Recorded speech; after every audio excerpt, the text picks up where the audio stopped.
Yes. Show that shirt. Original, vintage, Joey Stuckey band even t-shirt. even better vintage. I like vintage. Episode number 5. Yes, and it's very exciting to have 5. It is. Here's the best thing about this song. This song today is crooked, and to me, 2 things I want to mention about Tom. One, he's doing his Herbie Hancock and the Headhunters impression. Of I really didn't think about that. When I liked the sound and all that kind of stuff, and it just kind of happened that way. But you're right. But and even melodically, it's a little Herbie-ish. Yeah, it is, and I like it a lot, and it's really very very cool, and it's just this song has such a very nice, easy sort of, I don't know if floaty is the right word, but it sort of just floats along, and it's just a real nice, easy, groovy tune. And it's something that I can imagine thousands of young jazz enthusiasts doing things they shouldn't do. Yeah, I'm just saying. No. I don't mind going down to infamy. But it is a great... I really enjoyed the sound. I liked it when we wrote it. Yeah. Because we were sitting in here in the studio and just bouncing ideas back and forth, and then I took it back to the outhouse. And we were really bouncing like this. Yeah, we really were, because, this is a bouncy chair. Oh, it is. And not only that, we have a bouncy castle in the room. Oh, that's true. Yeah. Back there, you just can't see it. It's off camera. And, exactly. There's secrets. Jennifer, get off of the thing. Yeah, really. But yeah, it's a real up-tempo, real... I don't know that it flows. I think it's real bouncy. Well, I think it has both. Well, yeah. I think, think about it this way. It's like walking on the moon. Mm-hmm. You're bouncing, but you're floating. Okay. All right? You like that? Yeah. Sure. Yeah, that's true. I also like... Armstrong, or actually, he won't talk to you. Buzz Aldrin would probably talk to you. Yeah, he probably would. His number... No, never mind. Yeah. I also like the Take 6 samples. This is Let's talk about that. Yes. A Roland RD700 SX. That's my primary axe. Has been for a couple of 3 years that I really love. But Roland had put in Take 6 samples where the harder you press it, the different samples kick in. And so I was goofing around with it in the studio. Yeah. And I said, okay, let's see if I can do something with this. And it really worked out well. It sounds very cool. It's a very, for those of you that are steeped in jazz, it's a scatting sample. So obviously there are no lyrics because that would be impossible to put on. So it's got doos and ahs and bops and stuff like that. And bow! Yeah, bow, yeah. And it's just really cool. And the harder you hit it, the different strengths you hit it, the different sample comes in. So it's very, very cool. And it's something that Tom has used in the band for many years. Very, very fun. Just come in, you add it to your solos and stuff. Yeah. But this, of course, is a structured part, not a solo. But I do that because it's totally unexpected. You do not expect that. You're playing around piano, and all of a sudden, ba-ba-da-ba-ba-da-ba. Yeah, and it's awesome. And it just sounds so cool. And there's a great... but there's only one other person I've heard use that in a recording so far.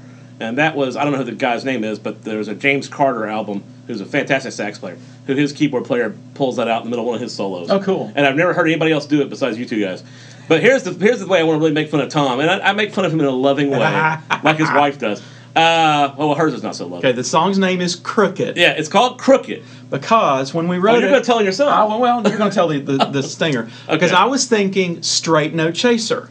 Yeah. And, if you've watched any of the videos, we are seriously into puns. The tune Get 5, which we have not mixed yet, is a reference to, of course, Dave Brubeck's Take 5. Right. So this one, I'm thinking Straight No Chaser. So we kind of call it Crooked, right? Right. However... Problem is that Tom has thought, well, this is the same chord changes as... It was the melody. Yeah, the same melody, I'm sorry. The same... It's still too early for this. It's the same melody, but skewed, as it were, to Straight No Chaser. It's just like everything's kind of reversed, right? When you're thinking it was kind of reversed. It's kind of hints at it. Yeah, it has elements of it. But I was thinking I was referencing Straight No Chaser. But instead... I was referencing... Oleo, wasn't it? Yeah. Yeah.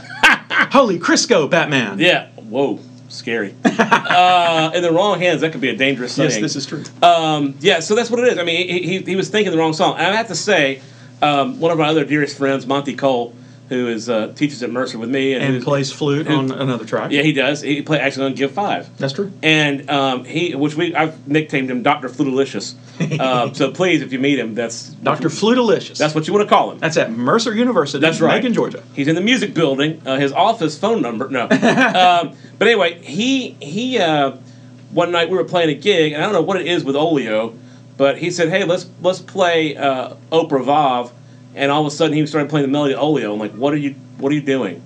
This is not the right song. So for some reason, the great musicians that I know really get confused with Olio. I don't know what it is about the song. And to make it funny, I think that happened 2 weeks after I figured out that I'd referenced the wrong Yeah, song. it was. I was like, not again. But still, Crooked is a great title, and it's a great tune. And we are ball recording it, and you've heard a little bit of it. And once again, we're joined. Most of these songs are just Tom. Actually, Tom's doing a lot of the lion's share of the playing, because there's a lot of keyboard pads, and he also is playing the bass parts as well. And originally, he kind of did those as just a demo, but I said, they're so good, why replace them? I mean, there's no point in replacing these. So Tom is mostly Tom and me, and then we usually just bring in one other person to take care of percussion. And so, of course, this song, once again, features Miguel, not from Cuba Castro. No relation to the dictator. At least not that we know of. Well, not that he's going to admit. Yeah, exactly, because that might be... He's a legal alien, so not illegal, but he's legal. Legal. He's illegal. Is that like amoral? No. Anyway. Sorry, Miguel. Anyway. No, we're not. No, we're not, yeah. But this is a great tune. We hope you'll enjoy it, and this is going to be another. I think the one thing I want to say about Miguel, in all seriousness, is the snare drum part is really quite cool. Oh, tasty. Yeah. Man. And he also has a very cool thing near the end where he's playing some stuff with the toms. I think it's during one of our solos. I don't know if it's mine or yours. I've forgotten. But there's some really neat tom work. So for those of you that are percussion enthusiasts, this is something that you definitely want to pay attention to. What he's doing is deceptively simple sounding, but when you analyze it and try to actually play it, it is very complex. Incredibly complex. And that's really what we, as musicians, are trying to do with this album, is you come up with something that is accessible, that yet has a depth to it, and that will withstand repeated listenings. And every time you listen to it, you go, oh, that's cool, and you'll hear something different. Yes, so, that's that. And that's ear candy, and that's the thing. We want it to be the record to be fun on many different levels, because if you make a record that's just interesting for musicians, that has some interesting melodic phrasing or some unusual time signatures or some complicated riffs, I mean, that's all fine and well. Musicians will dig it, but you're not going to sell a lot of records that way. I mean, you need to make it something that people can sing along to. They can whistle while they're working out, or whatever. There's something they can remember that's interesting. So I think that's a great way to say it's accessible. Yeah. And at the same time, as you explore the record, hopefully 3 or 4 or 5 or 6 or 12 or 200 times later, you'll find a little something you didn't notice before. Well, that's why I named my last album Accessible Depth. Same kind of thing I was trying to do. So which is a great record, by the way, and it's there's a cool cover on it as well. Yeah, it is pretty. But we'll talk about that on Tom's video. If I do say so myself. Anyway, it was kind of a mistake, wasn't it? I took a printer error and made something out of it. There you go. That's amazing. See, this is Tom's whole life. It's called desperate, for an idea. Hey, I got 10 minutes to make a cover. Just kidding. So, the album, Joey Stuckey, joeystuckey.com. The album is called Mixture, and this is episode number 5 with the tune Crooked. So, subscribe to this thing wherever the button is down there, and I think it's right, subscribe to the blog, and maybe over your shoulder. Or maybe it's there. Oh, there it is. Anyway, and subscribe to the blog, and you'll see all sorts of references to the blogs and keeping up and all that kind of stuff. Spread the word. Tell your friends. Facebook it. That's it. So, joeystuckey.com, Mixture. Thanks a lot. Bye. Bye.